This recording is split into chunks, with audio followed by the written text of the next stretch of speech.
They been on their ass, bitch, I'm on the rail. I wrap it, I bag it, I pack it for sale. Got feeling on speed out, hit me to chill. I give it a thrill, I put it on film. Niggas facade, get applaud, that ain't real. Come to my section and flex, we can tell. I got a show and she dipping them nails. I'm flipping my L's, I know they can tell. I did it too major, they hit me for favors. Been him since the cable was cut in the cradle. What's up, only right that I do it. Colossal until I'm a boss, so they want me to fail. Look, we prevail. Tell them to point out who said that they run it. Bitch, I'm on your tail. Know that they talking, they telling them tales. Just know how to tell, that shit for the sale.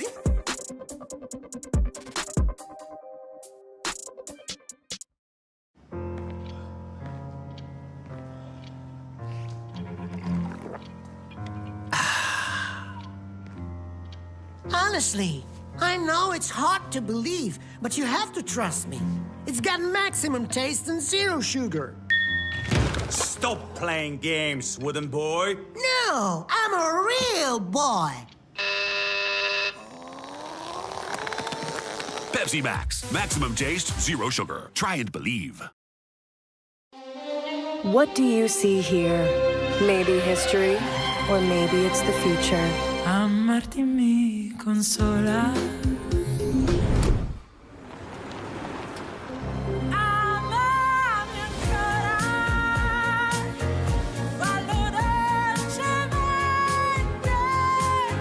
Un anno, un mese, un'ora. Tonelli plug-in hybrid, a new charge of sportiness.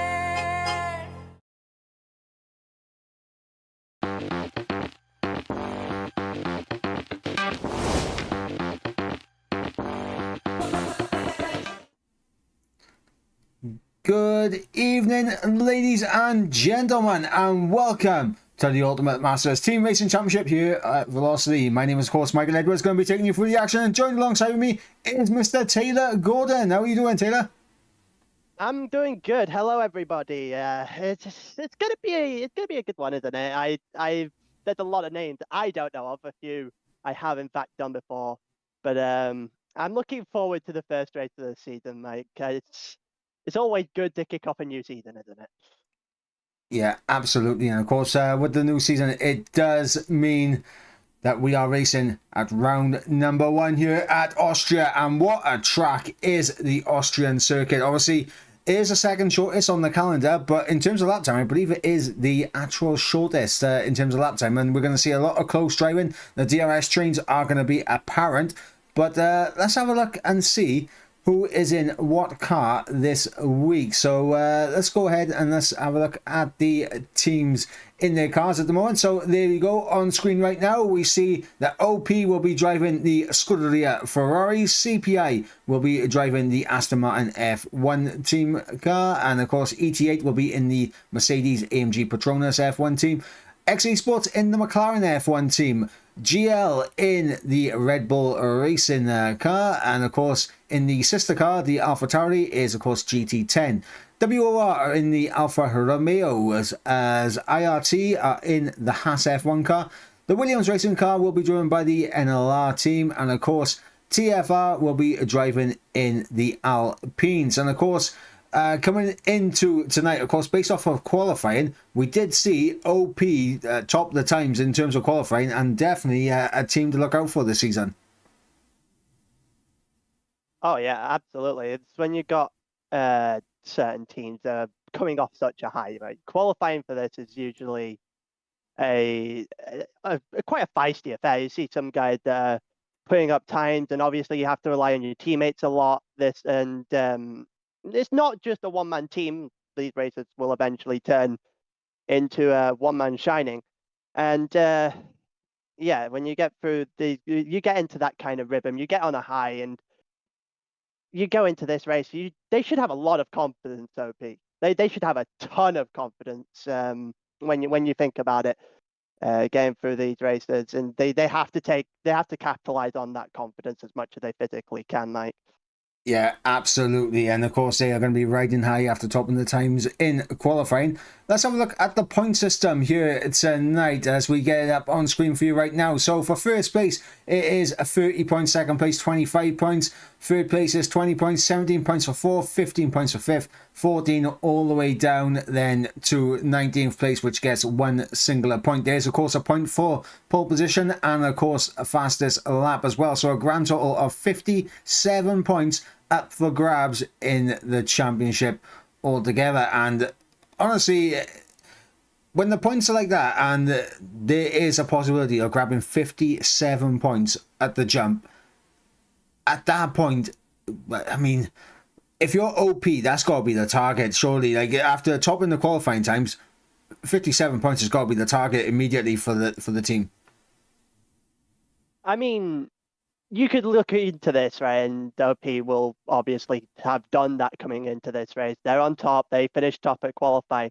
I don't know if 57 points might be their aim. It might be it's definitely what they consider the best available start. Most points you can get on a weekend. Well, on a weekday even. But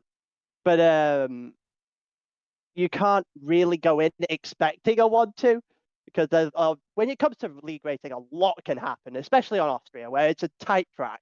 It's a lot of DRS turns. There's a couple of turns that are quite awkward to do. Turn 1, for example, if you go 2 or 3 wide, that could be a potential race ender. Like a couple of guys you get hit in the wrong way, and that's it. That's the end of your day. So I think whilst they'll want 57 points, they'll want the runaway lead off week 1. I think they might be happy with maybe like both in the top 5 just to kick off and maybe a fastest lap or something like that. Just to get on the board, just to get running as quickly as possible. Obviously, there won't be many teams who manage to do a double top 5 if that was to be the case today. So it would give them at least a lead after the first race of the season, I think. But I don't think they'll be on their own in terms of like trying to run away with this title. I mean, maybe, but obviously these teams are now winning is everything for them. So I expect every single team to be going into each and every race looking for that 1-2 finish. Once again, there's a look on the screen for the cars that each team will be driving in. As previously mentioned, Ferrari going to be driven by OP, Mercedes going to be driven by ET8, Red Bull is going to be driven by GL, WOR in the Alfa Romeos, Williams is going to be driven by NLR, CPI in the Aston Martins, McLaren's being driven by XE Sports, GT10 in the Alfa Tauris, IRT in the Haas, and of course TFR in the Alpines. But yeah, I mean, looking at the track here tonight, of course, it is Austria. We are at the Red Bull Ring, 4.3 kilometers in length. Of course, only 10 corners around this track. 3 DRS zones, 1 down in towards turn number 1, 1 up the hill towards turn number 3, and 1 down in towards turn number 4 as the lobby is beginning to ready up. So not too long to go before we get into the action out on track. And obviously, I mean, Flynn unfortunately couldn't make it here tonight. So obviously we do have Taylor coming in, and obviously Taylor, massive thank you for joining me here tonight as well before we even get underway in qualifying. I want to show appreciation to that because otherwise it would have been a bit of a solo com on my end, and I generally prefer to not be doing solo comms. But before we jump into the action on the game, I do want you to take a little peek at the calendar. So, of course, tonight we are at Austria. Next week we'll be going, in a fortnight's time we'll be at Singapore. Of course, remember, guys, it does alternate week after week between Division 1 and Division 2. So next week will be Division 2. And, of course, the following week we'll be back with Singapore for us in Division 1. But, yeah, Singapore, Italy, Belgium, Saudi Arabia, Brazil, UK, Hungary, Coda, Azerbaijan, Australia, Qatar, and Suzuka to wrap things up in the finale all the way in May. And of course, that is a fantastic looking calendar when you look at it as well, isn't it? Oh, absolutely. That's the only question I had about it. I said this last week in the Tier 2, Div 2 stream if anyone was watching that. But there was a part of me that wanted to see Singapore first. Mainly because you go into a new season, right? New season, new teams, everyone's just gone through qualifying, they're kind of settled in. but they're not fully settled in. Obviously, the fast guys drive against each other all the time, maybe a little bit more aware of how everyone else drives, but they're not fully aware of how everyone else drives. So you usually get the odd mistake or two, and Singapore being obviously a track that just hammers a mistake. If you get that wrong, it's over. I kind of wanted to see that first. There's just a part of me that wanted to have a little bit of chaos, but I'm not complaining with Austria. You got, especially when you've got like turn one, especially where everyone's going to go in, and we might have a little bit of chaos of our own anyway. We got someone out on the track to start qualifying. Yep, so I think without further ado, let's go ahead and transition over to the action out on track. And as we see right now, it is, of course, looking like it is GL Gill going to be getting us underway to begin here in qualifying, as he is the first one out there on a outlap. And of course, with times around here generally being incredibly close and not much room for error across the board, how do we think this is going to go in terms of qualifying? Do we think we're going to see everyone within a second of each other? Will it be like half a second? Who knows? What time will tell. But of course, GL Gill is going to be the first one to get us on a flying lap, and we're going to stay on board with him for a hot lap here around the Red Bull Ring, as he is about to get us underway through the final corner. Look for the best exit possible, opening up DRS to begin his lap as he crosses the start finish line, heading down in towards turn number one, breaking around the 100-meter board as he flies through turn one. Manages to not run too far wide onto that exit curve, but he definitely did get a little bit too much of the curve than what he would have wanted as he climbs up the hill now towards turn number three, breaking down 100-meter board once again, trying to use all of the track possible as we come through the exit of turn 3. DRS wide open once again, maybe a little bit of a toe up ahead from the drivers again out the way on their outlap as we head down in towards turn number 4. Very well done there for Gill, and now into the meaty part of the middle sector through turns 6 and of course starting the third sector at turn 7. 44.5 in the middle sector so far from Gill as he comes through turn 8, and now is all about the final two corners. You really have to fully commit, throw the car in through turn 9 and again through the final corner at turn 10. Try not to run too wide on the exit. DRS wide open, and to the line it's going to be a 1 minute 3.6 to get us underway here. Yeah, that is a time quicker than I thought we would be getting. I don't know what I thought we'd be in the 0.4, sorry, to start with this one, but a 0.36. That I think that's pretty quick. I'm not very accustomed to a lot of the high, the faster guys, shall we say, when it comes to F1 cons, but it looked like that might be a pretty good benchmark. We've got GL, both of the GL guys looking to get out quick. You've obviously got Gill, who did the 3.6, and now Sasha to the line and has done a 3.8. So Sasha not really hitting the same benchmark as his teammate through the first couple of first couple of laps. Johan, OP, there you go. Well, he beat Gill to start with, and the Ferraris looking to capitalize on the confidence we were talking about going in, and right now it looks like they're doing that pretty nicely as the Haas just invalidates right at the end there, and I think Geordie's going to have another go at this down the line. Who's next one to the line? Braddock's just crossed the line, and of course we got Toby in the second McLaren. Sabi has already set a lap time, but Toby runs too far wide on the exit. Going on board with Morbarak as he comes through the penultimate corner right now in the second Ferrari. Keeps it all valid. To the line comes Morbarak, and he goes on the provisional pole with a 1 minute 3.3. So right now it is an OP 1-2. Yeah, that is absolutely incredible. I was very clearly wildly off with what I said earlier on.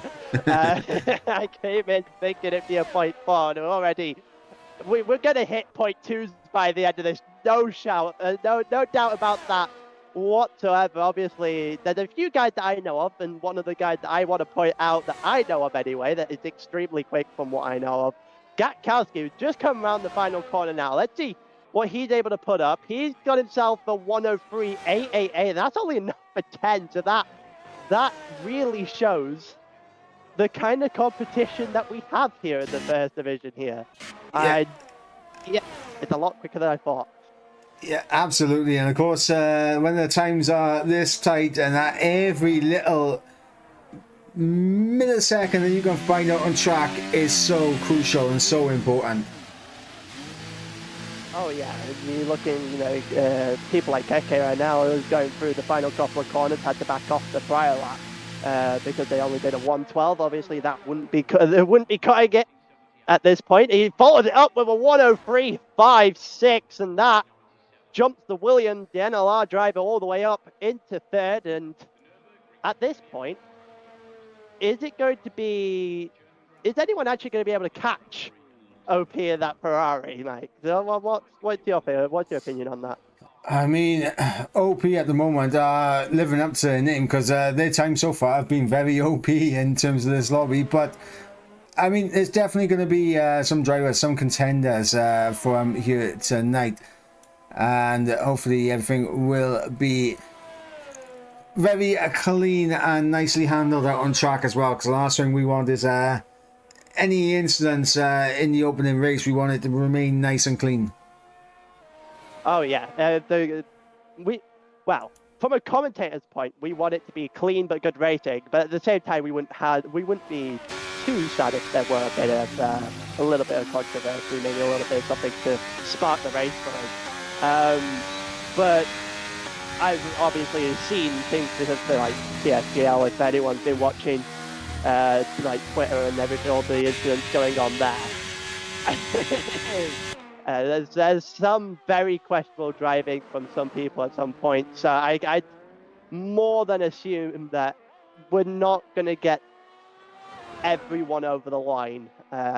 Even though that these guys may be some of the best drivers. Ooh, Gil. 103.382, 13,000 even quicker than Mobarak at the moment. And if it's this close, I feel like we might have a lot of tight racing by the end of this one. Yeah, absolutely. I'm currently on board with WR Jimmy, currently down in P18, yet to set a lap time as he comes through the penultimate corner right now. And this will be the first of the WR drivers to set a lap time. In fact, he peels off into the pit lane, so not wanting to get that lap on the board. But his teammate, Jerome, is also out there on a lap right now, 16 in the first sector. And of course, getting good traction out of turn number 3. Running down with DRS now in towards turn number 4. A car up ahead of an Alpha Tauri. And I believe that could be Vita, because I'm pretty sure, actually no, it could also be Quats as well, who is also out there on the outlap. But yeah, I mean, the Alpha Tauri gets out of the way though, so it's all good for Jerome as he comes through to the penultimate corner, and should be looking good for the WR driver to get himself up. But no, he peels off into the pits as well, as Mobrak has a 5-place grid penalty for illegal blocking. And I think that is probably one of those unfair place penalties. Oh, the game definitely has a habit of doing that more often than not. And that, I don't think Mobrak, if that is the case, Mobrak's going to be absolutely screwing. Considering, well, let's be honest, off the first couple of rounds and like a qualifying here, it's very clearly going to be GL versus OP. Those two teams look like they're on the ball tonight, and the 5-place grid penalty for Mobarak is not going to fare too well at this point in time, especially given what we're seeing right now. And I just want to point out the teamwork going on between GL. Gil got his lap away, he did the 3.82 that currently leads the session. But even turned around and after that gave his teammate a couple of toes down towards down through 3 and down through 4. So yeah, it's GL looks like they're in a pretty good spot as well, and I think we might have a pretty good battle between the two teams. As Quads goes up in the P5 with a 1 minute 3.5. Just behind Kiki there for NLR. So, I mean, the times are getting incredibly close in the battle at the front. Obviously, we've got Smalley Balls out there on the lap right now. He's currently P11. He's only 3 tenths off of what Quads has done. Oh yeah, and it's just all over the place at the moment. You got everyone within a second comment earlier on. May be the case as CPI Iger has managed to put himself on top of the session of 03.308. That's pretty good. It's almost an entire tenth quicker than Jill.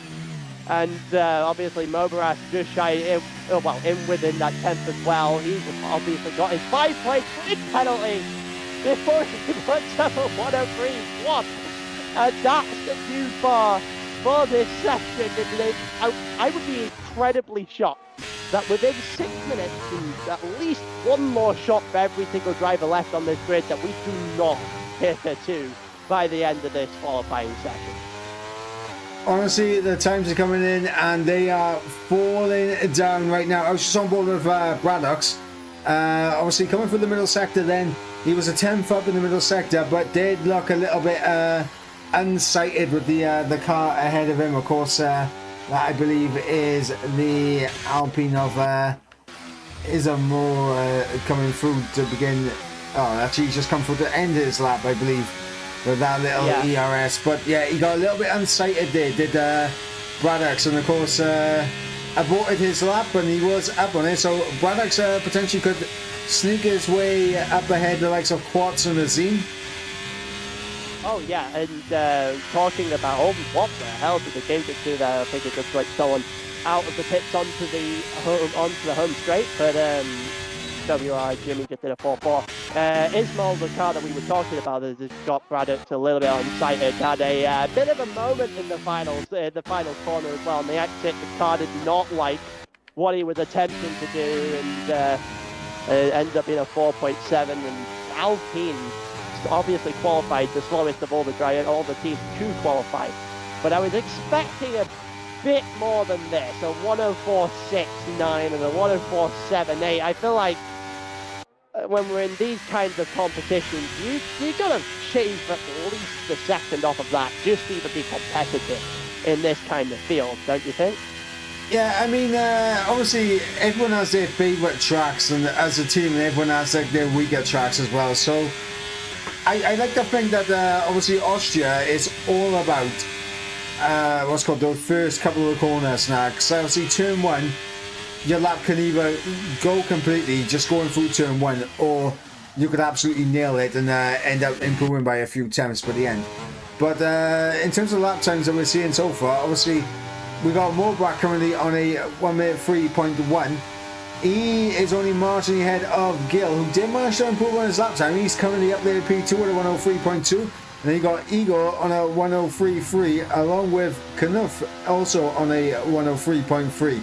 And we got 2 people in the 3.4s, and then 3 in the 0.5s. And look at that, only 1,000th of a second between Azim and Sasha in P8 and P9. Moreover, the 7,000th of a second, sorry, we'll get the right decimal point eventually. That split 7th and 9th. The Quartz, Azim and Sasha all split by 7,000th of a second. So we've only got a couple of guys on the track now, both of which are on outlaps. And I think Peter is about to be our only driver on the track at this moment in time on a flying lap. Goes around the final corner and gets all the way up into 7th gear and then through 8th as we go towards turn 1. Let's see if he can nail turn 1 here. He did 103.9 to begin with. Didn't get a lot of the curve, and that's probably a good thing going through turn 1. We'll see what his times look like at the end of the first sector here. He goes through 3, and it is currently half a tenth. So he's got half a tenth. That would not move him anyway. He is currently a 101 behind Gatkowski in 13th, which I am rather surprised about. I thought Gatkowski might be a little bit further up, given from what I've seen from him, but that's just a testament to everyone else. I have seen a few other names here. Motherek has been one of them, and I wasn't exactly expecting this sort of time from him, but we'll see what can be done as we see Vita's now 3.5 tenths up on his lap going through the end of the second sector, and he's got 2 more corners. I believe it's 9 and 10 left to go. There's 2 90-degree right-handers, and he goes through the first one, he keeps it valid, and through the second one, the car doesn't slide like we saw the Alpine earlier, and he's going to the line. It's a 1:03.7. He lost time in that third sector, but he's done enough to get to 11th place as of yet, and I think everyone is about, well, everyone's out for their final lap to this point, aren't they? Yeah, obviously it's just over 2 minutes to go in the session, so I mean there's enough time for a cooldown lap for the likes of Vita. Obviously we've got Igor currently on a lap right now, of course, coming through turn number 3, gets a little bit of a toe off his teammate here, running down into turn 4 as K. Gakowski gets out of the way on the run down into turn number 4 as Igor now through turns 5 in towards left-hander of turn number 6 now. Keeps it nice and tight to the apex, and he is still down by 2 tenths, but can he find anything in the final sector? That's the big question. He's going to have to find a lot of time because, well, albeit Mobarak has a 5-place victory. Yeah, he has. You are right there. He's decided to possibly live to fight another day. He's got a minute 19. I don't really know if he has another chance at this. Obviously, someone just pulled into the pit, so that's the end of their qualifying too. I think that was Vita. And I think Igor's gone. I think that's the end of his qualifying, so he will have to settle at this moment in time with just over a minute left on the clock for realistically, what, 3rd place at the moment, 2nd when you account for Mobarak's penalty. Bearing in mind he has his 5-place grid drop for illegal blocking that the game has probably randomly given him. Very congested in the middle part of the sectors, and honestly it looks like absolute carnage trying to get through there with a fast lap as Vita has retired from the session. Confirmation though, we will be having a restart after qualifying, so that glitch penalty obviously will be removed.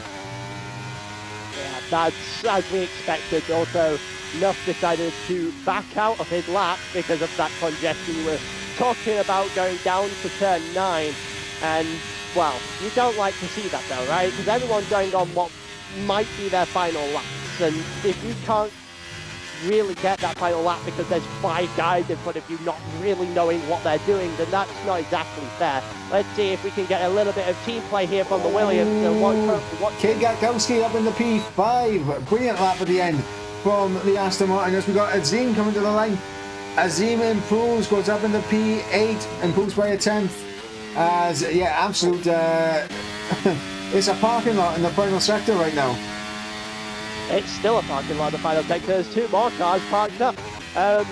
We did have a little bit of team play there from the Williams. Pick is 1:03.243 already done his lap, but he's essentially done for the day. Oh, that's a bit deep from now, and that ends any chance of a promotion in turn to play for him.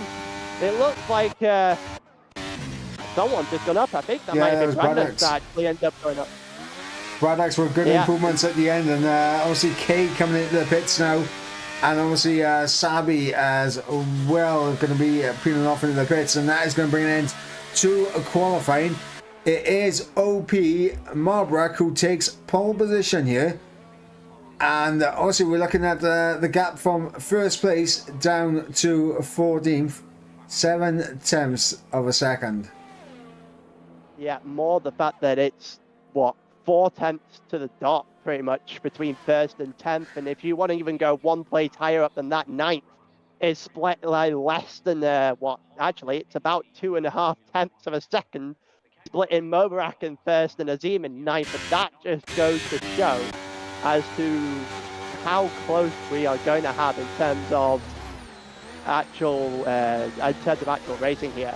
And it wasn't as one-sided of the qualifying as we may have thought it would have been given the first lap or 2. Johan ended, what was it, 8th in the end? Well, I mean, let's run you through the order and let's find out. So it is Mobrak who leads the way on pole position for the OP team. And of course, GL represented by Agil in P2 of NLR Kiki in P3, CPI Igor in P4, with Kakowski in P5, so a good qualifying session from the CPI duo. Braddock's in P6 with Knuf in P7, Johan in P8 with Azim in P9, and of course, Quats rounding out the top 10 for GT10. Then of course we've got GL Sasha, Smalley Balls, GT10 Vita, Sabi, Jimmy K, Isabel, Lodi, Duram, and of course Toby at the back of the pack. And what we're seeing is obviously for Jimmy K, Isabel, Lodi, Duram, and of course Toby, we did see a bit of an interesting one, because it is... They just did not appear to be hooked up with the track at all today in qualifying. They just did not appear to be hooked up. No, I think not being hooked up might be being generous to some of those drivers at the back there. When you're given some of the quality at the front, obviously the 3-0-3-1 in the end ended up being the pole time. OP Mobarak decided to pull off his final lap because he didn't see the need to go for one more. And then you look to the bottom, Toby didn't set a lap. His qualifying session was just going from bad to worse the longer you looked at it. And some of the guys, the Alpines in particular, are second off the back of the lead. And if you're that much slower over one lap, Austria is going to be a very, very, very painful race for those guys. You can't be a second off in a 65-second lap. You're just not going to get away with that. Yeah, I mean, it's also one of those ones where around this circuit especially, I mean, dropping outside the DRS immediately is the big absolute issue of this circuit. I mean, if you do drop out of DRS, then you're essentially done in this race. Oh, yeah. Unless you get lucky, maybe brought back by a safety car. I know we're retiring. I know everyone's retiring and we're restarting. That was that.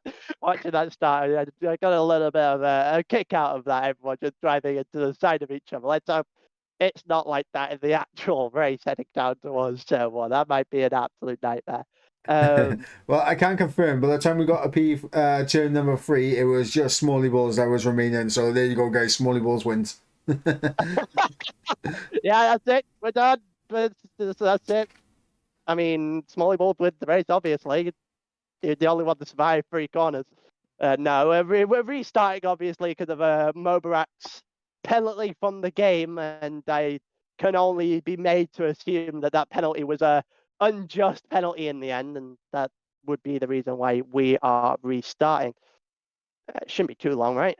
Be about a couple of minutes, hopefully. Well, I mean, but the good news is that, of course, that the drivers in the lobby elected to obviously go into the race and, of course, retire on track. So instead of leaving the session and starting a brand new one, which means that it will be a little bit quicker than normal services in terms of getting a new lobby set up, and we shouldn't really have the need to do that. So as I say that, as people are leaving the session, which is not ideal. I have been absolutely mugged off. I can't lie. I've been mugged off in front of my pals. They've absolutely done you in there. Absolutely. Yeah, we're not creating a new session. Everyone leaves. I know. I mean, I've absolutely been. I've been hoodwinked. I have absolutely been hoodwinked. I have been led astray. Oh god! It actually only looked like one person left in the end of all that. Waiting to see if everyone is getting back in, loaded back into the lobby already, and there's a few people back into their cars. GT10. Quick on the ball. They're already ready to go. Quartz and Vita. But there was a few surprises there in qualifying for me. I know some of the teams are good, right? The NLR usually are pretty good. I didn't think they would be fighting as high as they are, though. They've got both guys within the top 6 or 7. And as I said earlier, when we were talking about OP and whether or not they might be looking for a 1-2 or 57 points to the grandiose of all that and taking the early lead. That qualifying session in particular showed more what I was saying or what I think was going on, being that you can't really be looking for 1-2. You just have to be looking to be putting as many points on the board because everyone's going to be looking for the same thing, obviously. And CPI, obviously, no knockoff. Igor and Gatkowski, and you've just got to balance it, I reckon. I mean, here's the thing. Obviously, the first point of the season does go the way of OP because they did manage to get a pole position. And Johan starting from P8 is not a horrible position to start from, so he definitely could make his way through the field. Obviously, as you mentioned, NLR doing a good job in qualifying with a P3 and P7 results. CPI there in 4th and 5th with Igor and, of course, K. Gatkowski. And, of course, GL Gill up there on the front row with Mobrak. And, of course, Braddock's in P6. His teammate Azim down in 9th place. And, obviously, Mobrak's teammate Johan in P8. But, yeah, I mean, the first point of the season does go the way of OP, but yeah, as you mentioned, a little bit closer than probably they would have wanted after the results in qualifying. Oh yeah, absolutely. They, from the way you were talking, and some of the people that obviously know the OPT were talking, they were making it sound like they were going to run away with this, like they were going to be. Obviously, they are pole position. Mobrak had one hell of a time.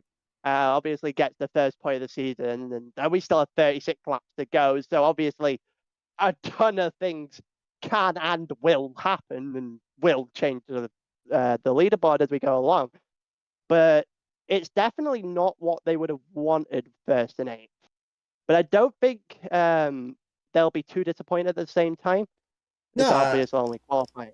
I mean, it's first point on the board really because they got the pole position point immediately, and. Obviously, I will go ahead and bring up the point system once again on stream for everyone. Obviously, it is a point for pole position. Of course, another point for fastest lap, and of course, 30 points for the race win, 25 points for second place, going down all the way to 19th. Who gets 1 point. So, I mean, there will be one driver here tonight that won't get any points as long as all 20 make it to the checkered flag. But yeah, I mean, they'll be happy that they got the first point of the season. The issue for them is obviously they got a lot of cars in between their two drivers, and once again there's showing what cars each team are in. Of course, OP in the Ferrari, ET8 in Mercedes, GL in the Red Bulls, Alfa Romeos, WOR, NLR in the Williams, CPI in the Aston Martins, XE Sports in the McLaren. The Alpha Tauri is being driven by GT10, IRT in the Haas, and of course TFR in the Alpines. But yeah, I mean, there's a lot of cars now in between Johan and Mobrak. But honestly, just on the team's reputation, I mean, I would like to think they go into every single race wanting that 1-2. They go into every single race aiming for that 1-2, and anything less is a little bit of a disappointment for them. Oh yeah, when you get. I don't think I think Johan might get a little bit chewed out for that performance. I don't think they'll be happy with an 8. But I think I think the fact that their first 8 is more significant here because obviously, as we pointed out, the first 11 drivers split by 4/10 of a second exactly. It will eventually pay off for having your teammate close, for having your teammate as maybe a buffer, as someone you can strategize with, as someone you can try and push maybe to get an extra position, someone who can help you out.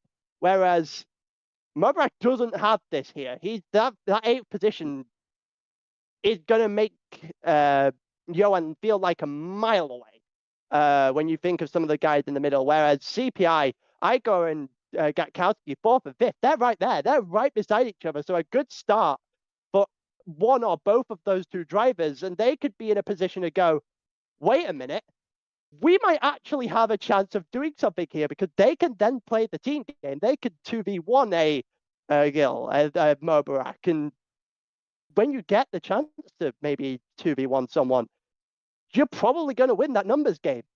more often than not. So I when mean, it's this close, it's gonna matter more. yeah, obviously, I mean, when you put it like that, it does matter when you got your teammate close to you, but also the other factor in it is if having your teammate close to you does also mean that one of you is going to get sacrificed in terms of the pit stops, which is always an issue as well. So obviously with Kikakowski and Ego being so close to each other on track, they could end up remaining so close on track that one of them will have to be hung out to dry on the undercuts. That is true. That is true, and that's always devil advocate, right? You're playing perfect devil advocate for me there. When you get that kind of idea, and obviously, whilst you're on track, 2v1 is the best place to be. But when it comes to, obviously, we do have to do the pit strategies and everything, and I have a funny feeling these teams would have almost certainly accounted for it. Like these teams usually do a lot of research for these races sometimes. Um, there's going to be maybe a plan A or that they'll follow originally, and maybe if they're, as we're saying, they might be too close come pit strats, that they might have a plan B for that, or a plan C as you go through real life, do all the Ferrari stuff, and we're not playing alphabet here. Let's not do Ferrari strategies. Let's not do Ferrari strategies. We know how that goes. We know how that goes. We're not playing the alphabet game here. I hope not anyway. Albeit I would absolutely love hearing like some of the teams, the team radio, the team chats. If I'm assuming these teams are in maybe PlayStation chats or Discord chats going through these races. I would love to be a fly on the wall in some of those chats going through these races, because it's just incredibly interesting on how they think. Yeah, it's definitely going to be interesting. I'm sure every single team will have their race engineers and obviously in the chat as well, giving them information and key information in terms of the race and everything as well. And it would be interesting just to hear their strategies and hopefully at some point what's called, I mean, maybe there'll be like a feature where you could get like the comms and everything from like team's perspective, and that kind of including like league racing side of things. But obviously that is probably like years and years away. But we are beginning to ready up now, as we do have a full 20 in the lobby, and of course everyone is in their cars and the grids have been sorted. So we are just about getting ready to go back in. 20 seconds to go before we jump into the session. Early predictions for a podium from you, Taylor. What do you reckon? Personally, I'm going to go Mobarak. I think I'm going to go Mobarak, Gatkowski, Gill. I think that's where I'm going to go. I think I've seen it in the chat and everything that's going through. And Igor seems to be one of these go big or go home guys. And I think it would then make sense to put CPI's best interest in Gatkowski, who is extremely quick. So I personally think we're going to have 3 different teams on the podium, and there's going to be a very, very close, maybe like a tight-knit first race here. What about you?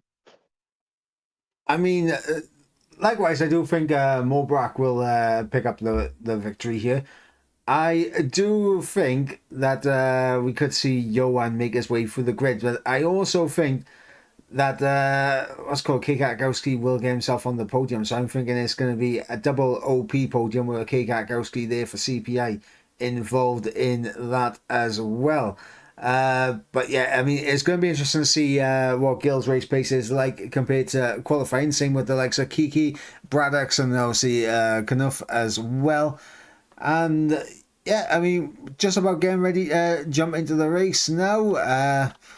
Mobrak is our predictions. Let us know in the chat what your predictions are for this race as well. Will we see a double OP podium? Will we see a double CPI podium?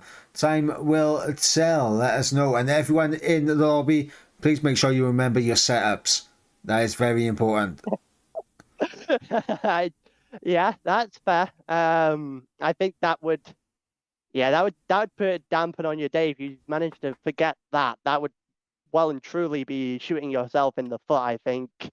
I think everyone at this point, at this level, have engineers screaming at the back of their minds, basically, to to make sure that they don't forget their setups and they don't forget their strategies, their design strategies by teams and this, that, the other. And I think everyone will be ready to go. Yeah, I also think that we might see maybe 1 or 2 safety cars given the first. I think I'm going to go 2. I'm going to go bold and I say we're going to have 2 safety cars for the first race of the season here. Purely because I just think maybe a little bit rusty, maybe a few mistakes here and there. We saw it in terms of qualifying, all the congestion up a bit towards turn 9. Like 5 cars got caught up. It cost one of the NLR guys a lap. So I think there are going to be mistakes littered through the grid today. I mean, potentially, but let's head over to the action out on track as we go to those 5 red lights.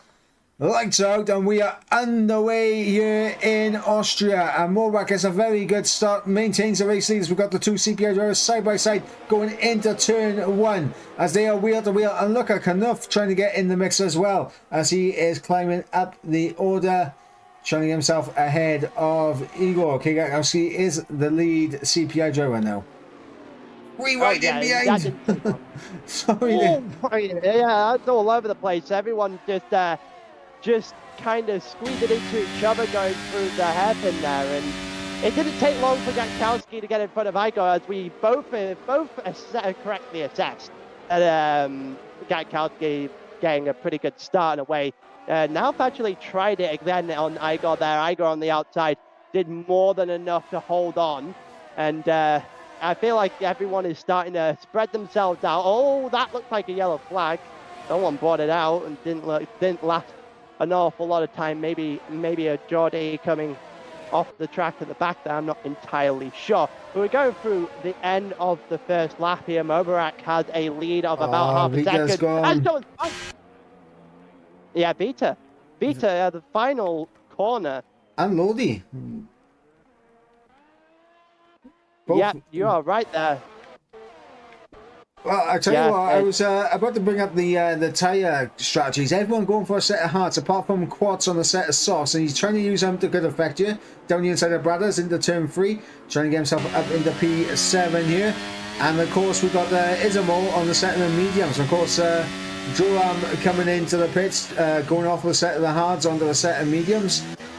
So everyone opting for the same strategy pretty much for a set of hards early on. Yeah, I think everyone, well, I assume everyone on the hards probably not anticipating a safety car then, considering an early safety car. Well, I guess that everyone being on the same tyres now cancels out the advantage you get. But early safety cars would obviously throw a spanner in the works. Bots would be in a rather good position to take advantage of that, obviously, on the soft tyres. But you'd think that people like Dia, who span on the final corner, Geordie had a bit of a problem, a couple of spins on that first lap, and Joran into the pits immediately. I feel like without a safety car, their races might be ready to be over. Potentially, but we're going to have to wait and see. But Quads currently up in P7 as we've got Johan and Brothers side by side on the exit of turn 3 as they are trying to battle it out for P8. Looks like Johan might have just got himself slightly ahead. He'll have the inside line for turn number 4. And yes, Johan's position right there. Azim in behind, so Brothers does have a little bit of a cushion in behind because obviously Azim is teammate at ET8. And I just said his name wrong. It's actually Braddocks, not Brothers. My bad, Braddocks. My apologies there. It won't be the first time we botched someone's name, and it certainly won't be the last. I feel like I've botched like 100 of them already today.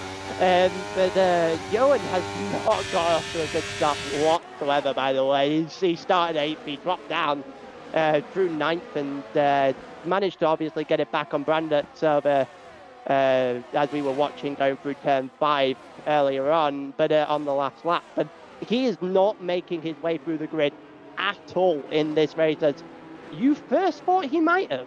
Well, I mean, he's been overtaken by Quads, who's obviously on the soft tyres, which you kind of expect early on. So, I mean, it's not looking horrible for Johan at the moment. Obviously, those soft tyres will fall off at some point in the very near future, I would imagine, as Johan's tyres will become better than the softs in front of him. And from that point on, obviously, just keeping with the likes of Knuth, Igor, Kwiatkowski, Kiki, just keeping with those 4 drivers up ahead does allow him that possibility of getting an undercut on 2 of them and being able to jump up 2 spots ahead. And is he going to get the move done on Quats right now as Quats runs deep into the final corner? And there we go, Johan with the new fastest lap of the race, 1 minute 6.6. Fantastic early on. He just showed me up there immediately after his commentator how he wasn't going to get very far. But in that whole process, I think TFRK had Span in the middle of Sector 2, and I think he might have a little bit of damage. He continued on anyway, but he managed to put it on the inside wall on the grass where everyone is about to come up to. So that's another one whose race might have just been destroyed by a bit of a messy moment. Johan getting a little bit out of sorts there. Smalley's done it, yeah. Smalley has done the exact same thing as I was pointing out with Kay on the lap prior. He spat it into the, he spat it now as well. That's going to open the door for Vita behind him. And yeah, I think we're already down to 15 possible winners here.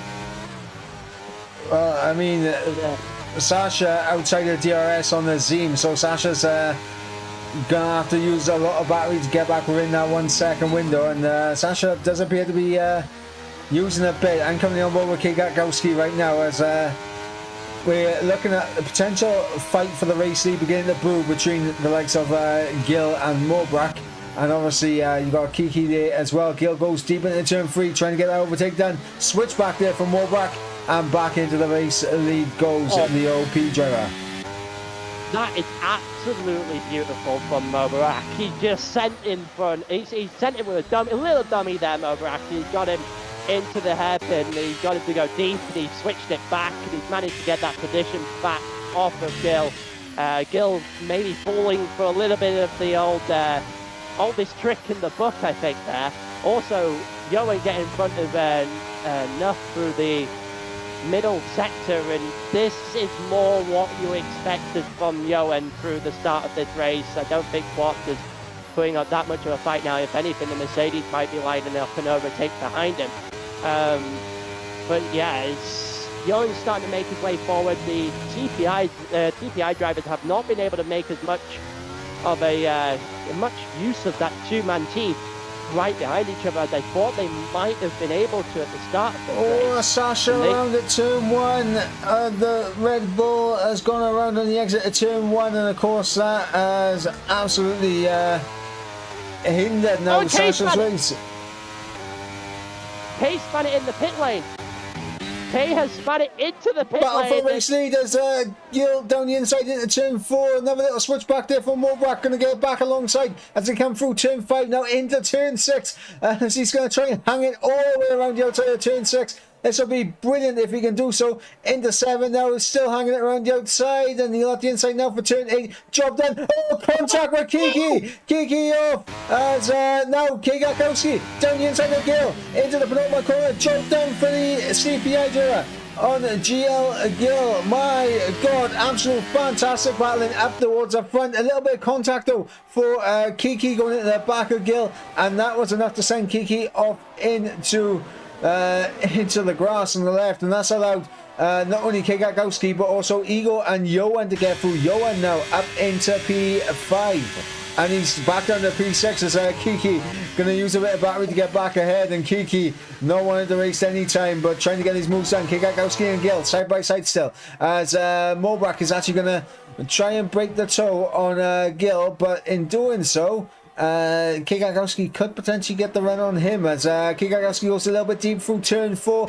Gil trying to get a little switch back to come back at him through turn 5 into turn 6 now around the outside, trying to do what Mobrak was doing earlier on, but it doesn't work this time out. Kwiatkowski covers that off and maintains P2. Well, Mobrak had a bit of a moment there. He slid his way through the beginning of the second sector, and obviously the last lap, Mobrak getting that a little bit wrong on the outside. He's managed to hang around the outside of Gil, and then Kiki just ran out of space behind Gil as Gil was trying to sort himself out from Mobrak's overtake and cost himself a ton of time, hitting into the back of the Red Bull and dropped into fifth. So a lot of things just happened at once there. Obviously had the guy to the back, and here comes Gil on the inside of Gatkowski, and Mobrak, as Gatkowski was in the lead for a split second there, and Mobrak has been overtaken by both of them as they head down now into the middle of the second sector. Freewide. Martin still. It's going to be free wide into turn number 4 as Mobrak down the inside gets it done, but look at the switch back there from Gil and from Gakowski as they both going to re-overtake Mobrak as we head in towards turn number 6, and Mobrak there has to concede the position as he's got Igor right in behind looking for any opportunity to get through. Kiki now back in the mix. There's a bit of a slide there from Kiki coming through turn 7 into turn 8, but my god, it's starting to get a little bit feisty at the front end now. Oh, absolutely. Everyone's just going after each other at this point. Gil got a half-second lead during that entire lap, by the way, because of they are taking advantage of all the fighting down towards turns 5 and 6 and everything that was going on there. We failed to see that. Here comes Gil Igor. Mobrak. Sorry, the cut in there. Igor is going to try and get through. A little bit of wheel-to-wheel contact between the pairs that came up the hill. Igor going to look down the inside. Then Mobrak going to cover that off. He's going to try around the outside. Contact there. Igor getting a little bit slowed down there, and that's allowed what's called Kiki to go into the back of him. I mean, Knuff as well, I think, is also, and Johan loses out another spot. Potentially wing damage. It is wing damage on the Scuderia Ferrari. He's missing that front left end plate. Yeah, and he's going to tumble down the order now. The Mercedes jumped in front. I'm assuming the Zoom will get in front of him sooner rather than later, and everything has just happened all at once in this race. And you got a Mobrak got sent by Gil, as I was saying, Azim gets past Johan, and earlier on, Gil sent Mobrak got sent by the same move he did on Gil earlier on, and K's out.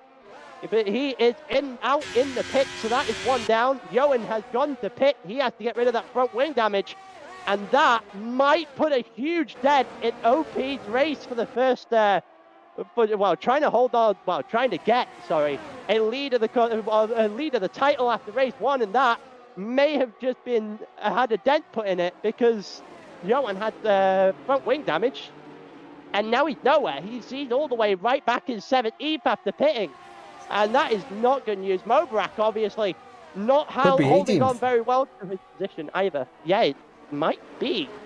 Gelram might be able to get in front here. But Gelram also has a penalty in the process. He's just coming up behind, about a second off. But yeah, it got very elbows out at the front end. And of course, a little bit of contact there, I think, between Mobrak and Igor as they came up towards turn number 3, and of course Igor getting a little bit slowed down too much. I think Kiki went into the back of Igor into turn 3, so I wonder, Kiki I don't think managed to pick up any damage, but obviously Johan in behind Kiki goes into the back of the Williams and of course picks up damage from that. But as it currently stands, I mean, it's good start to the race for both CPI and NLR here. And ET8 currently arguably the third best team so far. As Sasha's out of this race, in the pit goes GL Sasha. And I was actually going to mention GL potentially being being a dark contender here. But Mobrak, Igor and Gil were pretty much free wide on the exit at turn 3. Igor does settle down into P4 as it looks like Mobrak going to get that move done on Gil up in the P3. Down into P3 goes Gil. Mobrak now up in the P2 trying to look under the back of Kate Gatkowski for the race lead.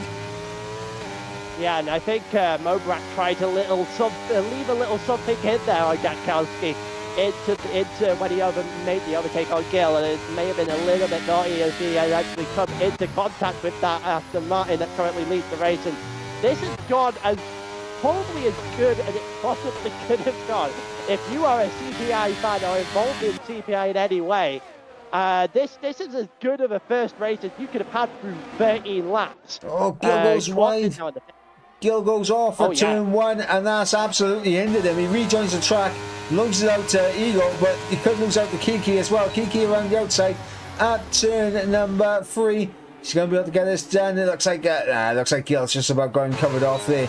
but now tucking back into the slipstream is Kiki, using a bit of the battery as we run down in towards turn number 4. Just going to send it and try and outbrake the Red Bull down the inside into turn 4.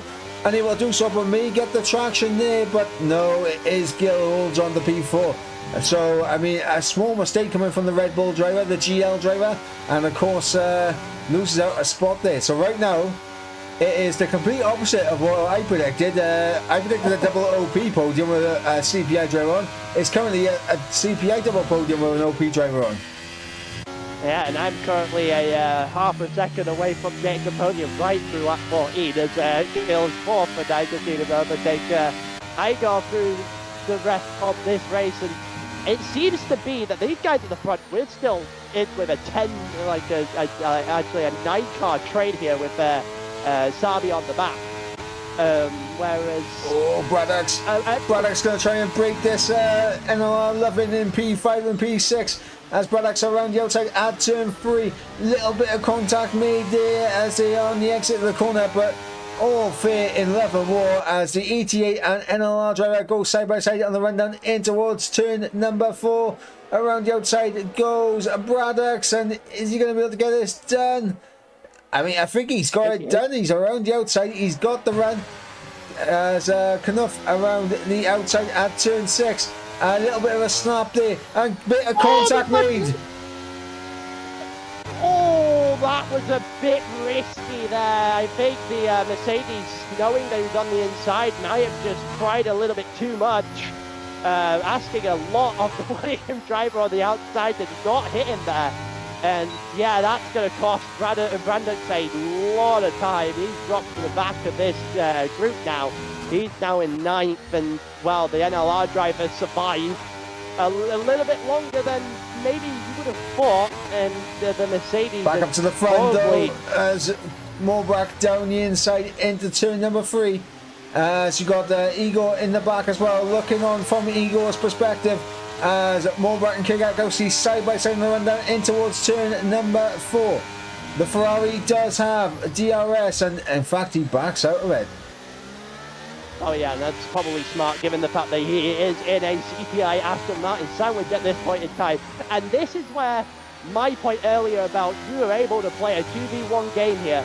And if you are CPI right now, you should be able to isolate Mobrach pretty well from this scenario. You've got Gatkowski in the lead. He's doing extremely well. Oh, and that looked like a very late dive from Mobrach there into the pit lane. I'm not sure if he's got the outside line.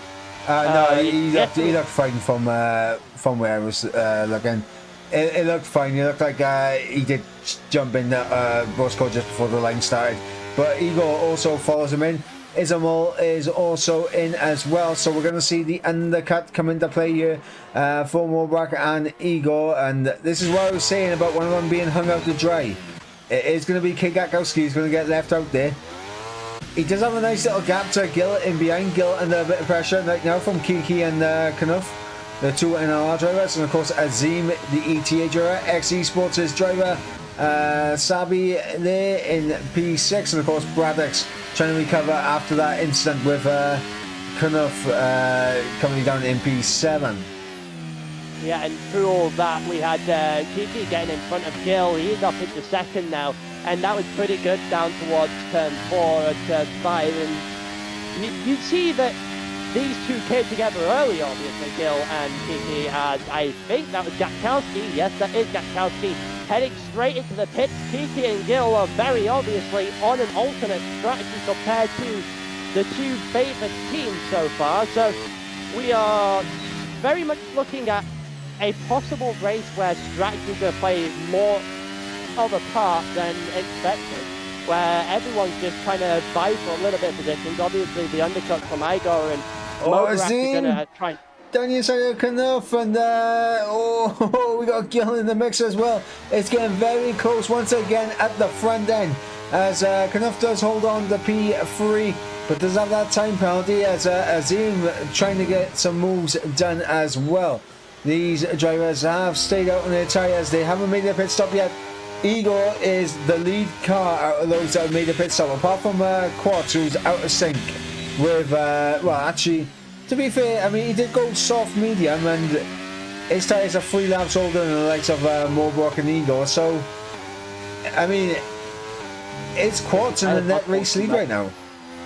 It's entirely possible that he might be able to go on to the end on those medium tyres, and if he could go to the end with those medium tyres and keep a relative pace, I think he might have people like Mobarak and Igor outdone, and Igor lost the position of Mobarak there on the exit of the outlap of the pits, and there goes Mobarak on Jimmy, and he made that look extremely easy on the inside of the final corner. Igor's going to get caught up a little bit here because he is stuck behind going through turn 1 and will get that position down through turn 2. What happened at the front here? Knuth losing out there big time as several cars get through. Azim, Braddocks and Sabi all through on the NLR driver. Gonna go back to this battle though. Jimmy being a real thorn in the side for some of these guys.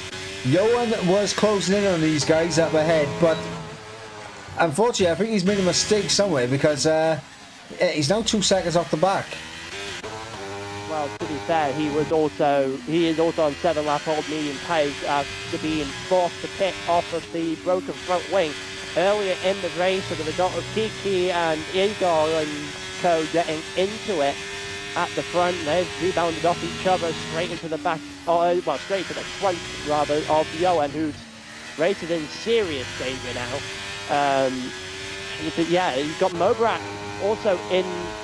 I think we are safe to say that Mobarak might end up being in net P1 over the next couple of corners even, because Quartz, albeit his tyres, he's still got a track position. Those tyres are nowhere near as good as Mobarak, who's going down the inside of the hairpin, and Mobarak on the inside makes that look easy. And when you are just so quick, it just looks like you're doing everything in slow motion. And that's what comes out of it. It looks like Igor's going down the inside now of Quartz 2, and a little bit of contact maybe made the AlphaTauri car jump a little bit. But Igor has got by as well, half a second shy of Mobarak, who has net P1 in this race. Secure now, man. Yeah, I mean, Mobarak is in the net P1, but right now I'm looking at the ERS of both Igor and Mobarak, and then I'm looking at the ERS of K. Kakowski by here, and I'm just going to say one of them is heavily favoured right now. Oh yeah, I'm looking through 55% for Kakowski, about 13 for both the other drivers in this smaller race. So it would make sense for the next maybe 4 or 5 laps to see if Igor can have a real good go at Mobarak. I would still. Oh, that did not look great. Someone lost the front wing. Someone lost part of the front wing, I think, there. That did not... Yeah, that's the AlphaTauri, sorry. The AlphaTauri, Quartz has lost part of his front wing straight into the back of Gatkowski, and that will effectively end his race. He is dropped off the back massively now, and yeah, he's going to have to pay at the end of the lap, and he's going to go way to the back, round about where Vita and Smalley Bolt is at this point in time. But back to the conversation I was having earlier, I would leave, if I was CPI, I would leave it for a couple of laps. I'd see if Igor, who's currently 0.2 of a second right behind Mobarak right now, see if he can get a good shot. See if he can get that overtake. See if he can try and win this race for himself first and foremost. And if he can't, I would then switch and let Gatkowski loose. Now, but that's different. You see, I would go a different type of strategy by you. If I'm Igor, I am not trying to overtake. I'm just going to use DRS. I'm not going to use any battery because I don't need to. And obviously, Kikakowski does have a lot more ERS to play with. If Mobarak does not use his ERS, then obviously they're going to trade the net race lead back and forth between Igor and Mobarak. And if I'm Igor, I'm saving up that battery. You can see he's up to 30% already. So he already has double what Mobarak has in the tank right now, and of course Kagowski has 73%. If I'm CPI right now, I'm trying to save up my battery, and then after you get to around, I'd say for Eagle maybe closer to like 50, maybe 60% battery, then try and get past Mobarak, and then you got the ERS to try and pull away. It's true. That is true. And when you're doing that, as you currently are watching, you do run the risk that if Mobrak is able to put one of the laps we know he can put together, obviously the DRS is strong around Austria, it's basically like 2/3 of the track. There is a slight possibility that Mobrak might be able to pull more of a gap than you'd be comfortable with. So, yeah, I can understand the whole maybe managing the RS, which we're watching happen now actually, and Mobrak is doing nowhere near a good of job as Igor is in doing that right now. But you just have to balance it with whether or not you can actually get that position of someone who is extremely quick. So I guess we'll see how this plays out through the following 14 laps that we have to go, as DRS is about to get activated in a couple more corners. Oh, Igor gets a little bit out of shape coming from the bottom corner there. Very well held though from the CPI driver, almost losing his car completely, but able to hold on here. And obviously with DRS they'll close him back up onto the back of Mobrak, and he is using a bit of battery now, so going a little bit earlier compared to what I thought he would. And obviously you got Kigakowski there as well, potentially going to try to go for the overtake as well. Down the inside, no, around the outside. Kigakowski's going to go try and get this move done. He does have a lot more ERS in the tank than Mobrak, and of course he will have his teammate trying to give him a tow as well.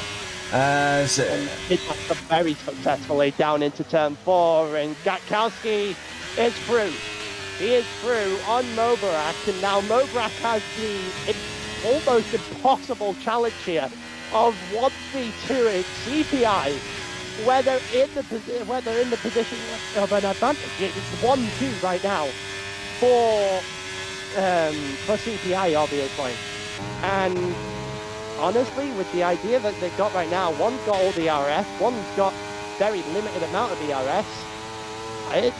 It might be a team game through the rest of this one. Let's see how CPI can engineer themselves away from Mobrak, if at all possible here.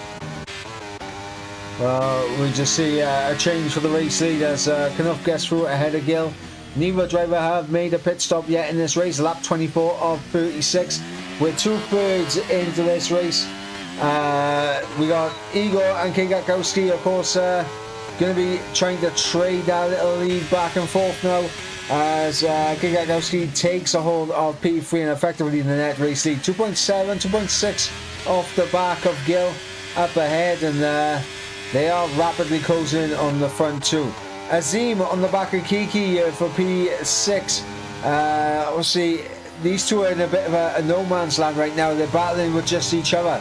But Azim, with that penalty, needs to be a little bit aware of his teammate in behind it, because he will get jumped by him. So it's all about if Sabi can get within that time penalty.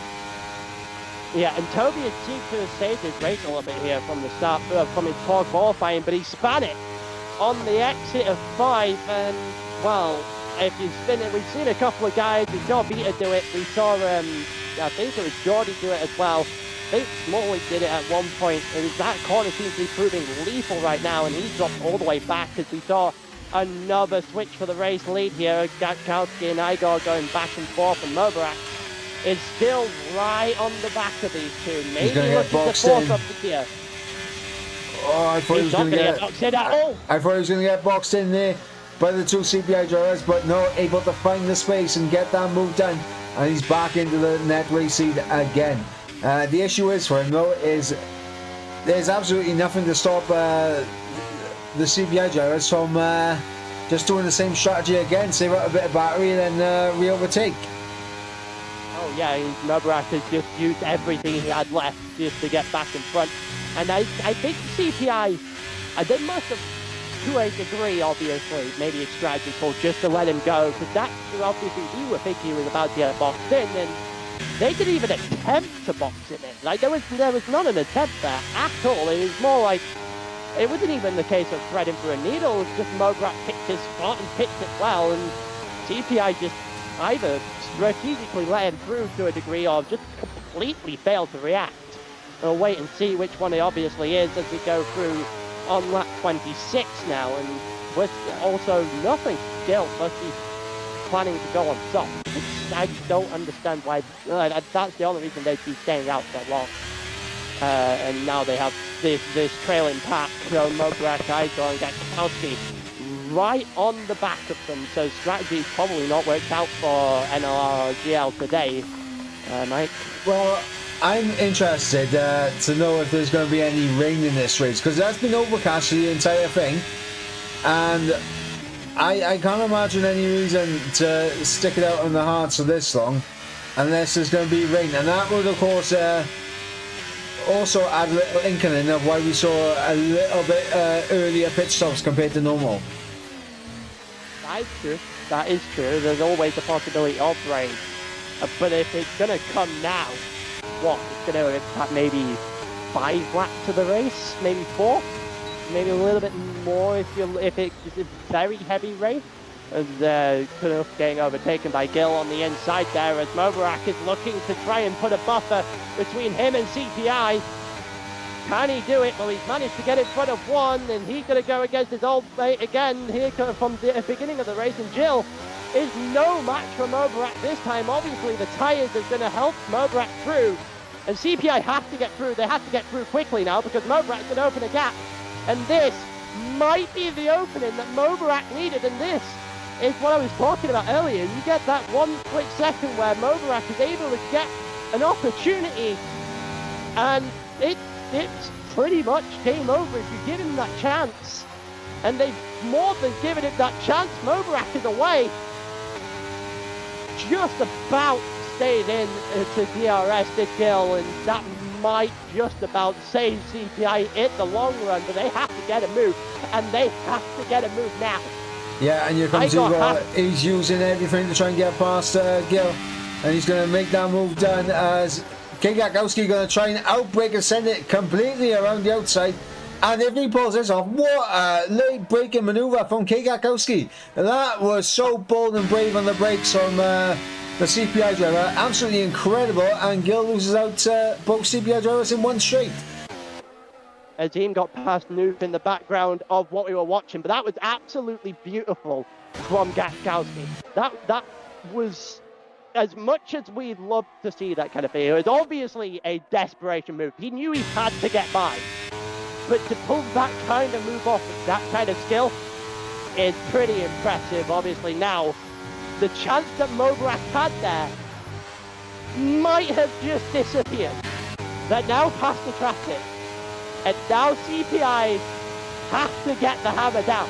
They've got, 6, 7 laps left of this race. They have to get the hammer down. They have to get past Mobarak at this point, in a couple of laps time. So maybe a strategy similar to what we saw earlier on in the race that allowed both of them to get through. But they have to conjure something up now because Mobarak is in a good position at this point in time.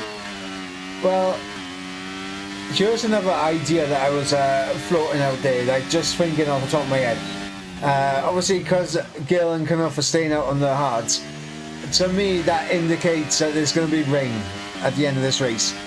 If the rain comes, as I said before when it came to the dry pit stops, one of either Igor or Gatkowski is going to get left out to dry, and it's going to be 10 times worse this time because they're going to be left out to dry on a intermediate circuit. And they're left out to dry. They get the double stack here, but they feel like that's the best scenario realistically. So yeah, if that is the case, then that would realistically put the nail in the coffin. The only problem that these guys have in terms of 3 seconds for Johan as his race goes from bad to worse. But the only problem we have right now is this rain strategy as Igor goes into the lead of the race, and they might be about to go 3 wide as Gatkowski pulls out. Is that even if it rains now, it won't really take any effect until, lap 32, lap 33, if it really is strong enough to make this track go damp that quickly. So, never mind. There's the little flash. I think that was the beginning of the rain we were talking about. Yes, it is raining here. It is raining in Austria, ladies and gentlemen. Lap 30 of 36. The rain has fallen here on track. And now things get interesting. How heavy is it going to get? Will we be seeing a change on the intermediate tires? If we do, which one of the CPI drivers is going to get left hung out to dry? Will they double stack? Obviously, Azima and Braddock's also very close to each other on track as well for ET8. As Knuff is into the pit, so he's gone early onto he's gone early onto a set of Indus.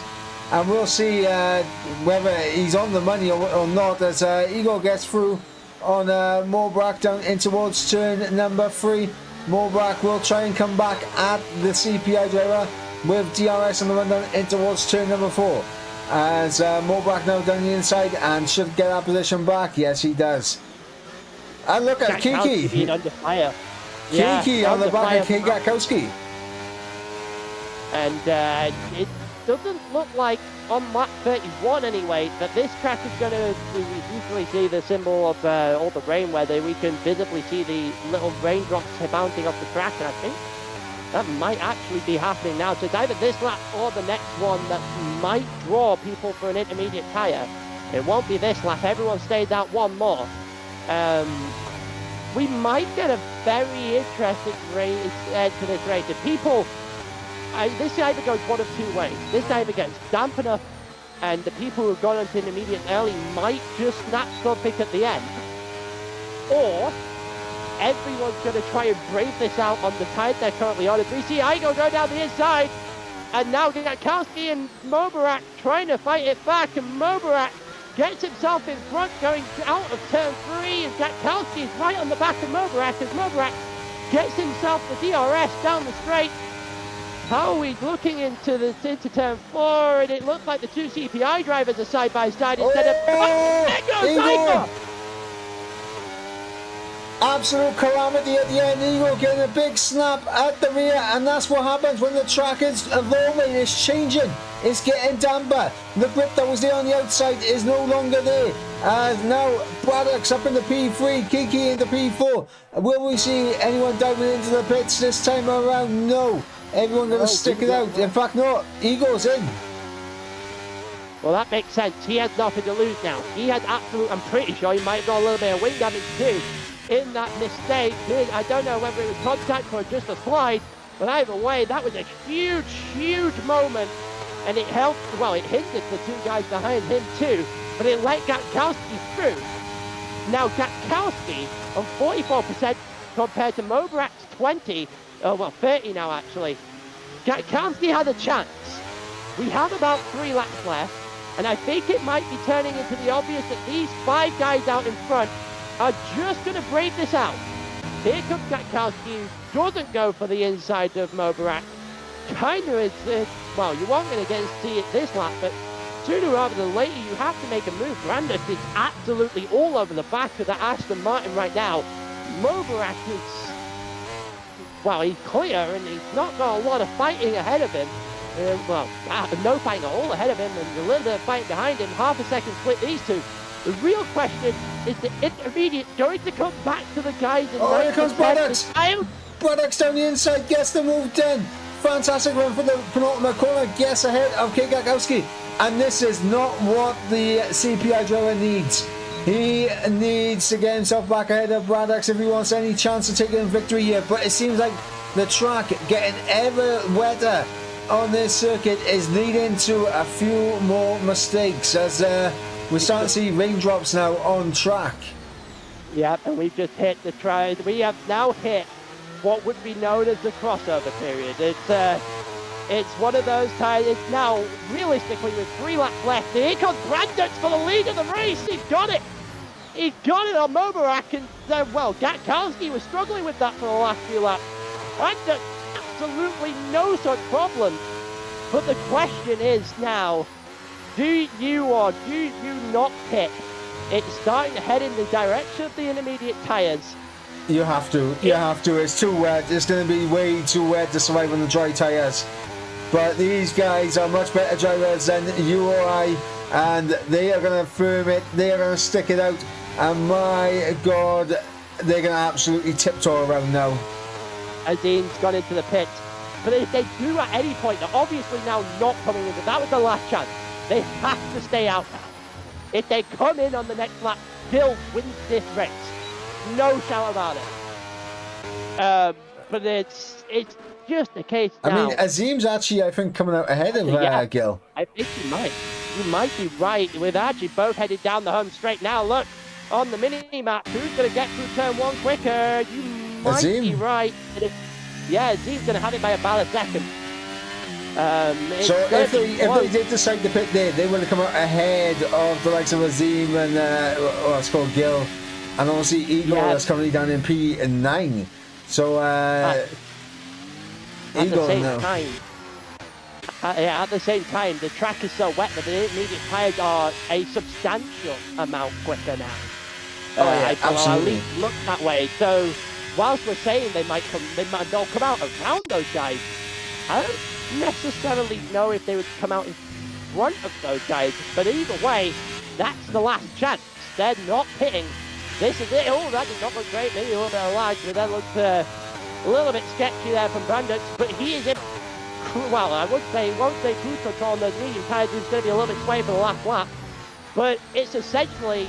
Oh, and you're going to see him getting through on Johan for P5. Of course, Johan. With that 3-second time penalty, his goal is to try and stay ahead of Igor here. And of course, with DRS, he does have an opportunity because DRS is still, for some reason, activated on this track. Yeah, I'm not sure. It's very clearly where the DRS is. Oh! Kiki! There goes Kiki in the background. Oh, I don't know whether that was contact with Jackowski. They were having a fight through turn 3, but Kiki is in a wall. DRS is now disabled, so it is 100% intermediate conditions right now. Johan is trying to hold on to P7, but it looks like it's going to go the way of Igor here. Kiki making a mistake at the end, not sure what happened to him, whether there was contact involved or not. Braddock's, he's pulled out a decent gap, but it's not going to be enough for his penalties. We come through the penultimate corner for the final time in this race, through the final corner. 88 Bradders is going to cross the line to take victory, but he will be losing that to Morbach for OP, who will take the top 7 podium. Kigakowski in P2. Bradders will seal P3 as Kiki now in P4. Azim comes through to take P5. Gil in P6. Igor will cross the line in P7. And of course, Johan in P8. Quartz in P9 will lose out. Both Johan and Quartz lose out to Sabi, who jumps up into P8. Knufle rounds out, obviously, P11. Smalley Balls in 12th. Toby across the line in 13th. Vita in 14th. Of course, then Jimmy will cross the line in 15th. And of course, we got Isamo at the end. Going to be crossing the line in 18th place. Lord Jordy and of course Jalaram coming through in 16th and 17th respectfully.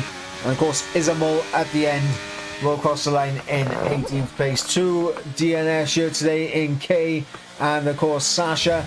But my god, the rain at the end threw an absolute spanner in the works.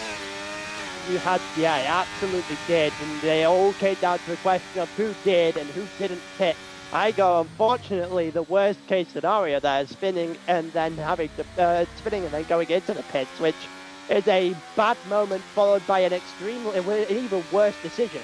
You had to try and take a gamble, I guess, but it did not pay off whatsoever. Those who stayed out on the medium tyres, especially if there was 1 lap more, would have paid the price. But with the 36 laps we had, able to hold on for a little bit, well, for long enough. And Mobarak, no P, doing enough, albeit nowhere near as convincing as we first thought it would be, did enough to win this race. Gatkowski gets second after it looked like him and Igor had a 1-2 sorted at one point. And Brandux, who had an incredible final 5 or 6 laps once that rain started to file on in, unfortunately undone by his own 3-second time penalty, ending third. And that was just a lot of everything happening at once. And also Kiki trying to fight for that podium in the end. I don't know whether it was a mistake or whether he was whether it was contact, but he was almost robbed of a final slot on the podium and might be feeling a little bit hard done by the end of the day. Yeah, but that was one hell of a first race. Yeah, absolutely. Let's run you through the order real quick. Is Mobrak with the victory, Kiga in second place, Bradax in P3, Kiki in P4 with Zima in P5, Gil in P6 with Ego in P7, Sabi in P8, Yoan in P9, and of course Quats running out the top 10. Outside the top 10 we got enough Smalley Balls, Toby, Vita, Jimmy, Lord Geordie, Julbream, and I ran out of time at the end. I almost got down to the end. Almost. I should be doing auctions. That's what I should be doing. Yeah, absolutely. Running through all the names at the end of the race. That was definitely one hell of a way to start a season. I would say that much. I was extremely surprised that this race was as close as it was. The 2/10 of a second in qualifying usually means that you would be a substantial amount quicker on a 63-second lap to be 2/10, 3/10 ahead of people. That turned out to be nowhere near as easy as OP would have wanted it. And also Johan's race going from bad to worse with the damage, and he just never got going at all today. So I don't think that would have gone as well as OP would have hoped for. And CPI Day got a little dent in it at the end with Igor's mistake and then the pit stop that he was forced into, and he shouldn't have really pit. And yeah, it did just everything all over the place, and we didn't really get a clear outline as to who's their favorite in terms of the championships at all in that one. Yeah, I mean, I think in terms of the points accumulated over the course of this race, I think ETA might be in the lead. It could be slightly wrong. I think CPI, ETA very close on points, and obviously OP, I think also very close to them as well. So it'll be interesting to see which one of those three definitely comes out on top. Obviously, a few potential incidents in the race which could also be looked at by the steward. So obviously, all results so far are provisional until the stewards have done all of their inquiries and about any of the incidents out on track. But yeah, honestly, a very intriguing race. Of course, it did look like CPI were going to try and bully Mobrak at the end with a little 2-on-1 action. But when the rain came, the grip just went in certain areas of the track. And of course, that led to Igor losing the car. And obviously, he hadn't to come into the pits. But he did recover to get, I believe, P7 in the end. But yeah, I mean, in terms of what's going to happen now, of course, that brings an end to Division 1 here tonight. Of course, let's have a look at the calendar. As next week, of course, it will be Division 2 around Austria. So make sure you guys tune in for that. And then, of course, in a fortnight's time, Division 1 will be back for round number 2 at Singapore. And then, of course, it'll be Division 2 the following week, and then so on. But, yeah, next race in Division 1, Singapore, fortnight's time. I believe we will be having Flynn back with us. But, yeah, once again, I have to say massive thank you for joining me in the commentary box here tonight, Taylor. Massive appreciations as always. Thanks. It's always a pleasure to do comms, especially when you've got the racing like we've just had. That's brilliant. It's always a pleasure to do it. It's even more of a pleasure to be commentating with you and be moved up to tier 1 for Div 1 for the week, even if it is just for the week. Obviously, Div 2 next week, you'll hear my voice again. It's as I do that, but it's been fun. I've enjoyed myself, and I'm intrigued to follow this division all the way through the season. It's been fun, and I appreciate it. Yeah, absolutely, and I completely echo. I'll be looking forward to following what goes on in Division 2 next week as well. But ladies and gentlemen, that is going to bring an end to the action here tonight for us in Division 1. Of course, next week we will be back for Division 2 at Austria, and of course in a fortnight's time we'll be back for round number 2 in Division 1 at Singapore. But until then, guys, I have been Michael Edwards, he has been Taylor Gordon, and we'll catch you for the next race. Until then, guys, goodbye. They been on their ass, bitch, I'm on the rail. I wrap it, I bag it, I pack it for sale. Got feeling on speed out, I hit me to chill. I give it a thrill, I put it on film. Niggas beside and flex, we can tell. I got a show and she dipping them nails. I'm flipping my L's, I know they can tell. I did it too major, they hit me for favors. Been him since the cable was cut in the cradle. What's up, only right that I do it. Colossal until I'm a boss, so they want me to fail. Look, we prevail. Tell them to point out who said that they run it. Bitch, I'm on your tail. Know that they talking, they telling them tales. Just know how to tell. That shit for the sale. Yeah.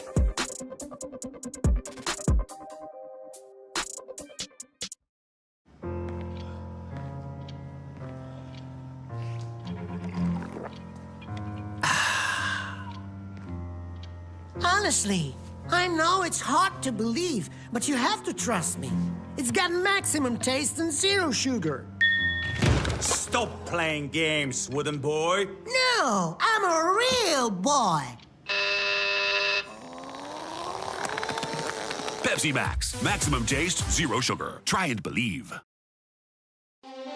What do you see here? Maybe history, or maybe it's the future. Amarti mi consola. Amami ancora, fallo dolcemente, un anno, un mese, un'ora. Tonali plug-in hybrid, a new charge of sportiness.